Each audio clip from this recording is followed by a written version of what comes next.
Hey guys, welcome back. In this episode, I will introduce the powerful 3D rehearsal engine in ZONECORE software. Here 3D interface can be set to single view, horizontal split, vertical split, 3-portion, and quartered split.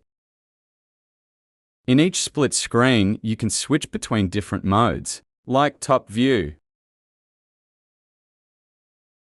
left view, right view, front view, back view, and load monitor screen.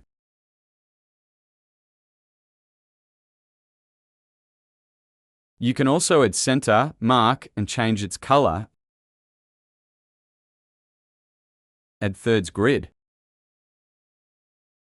Add viewfinder mark.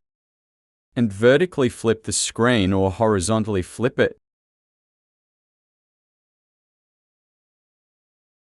Any split screen can also be switched to virtual camera mode, which can show its virtual images in the 3D rehearsal engine. You can use it for previs robot move and design path as well. Moreover, ZONECORE also support to display 3D rehearsal engine in full screen mode.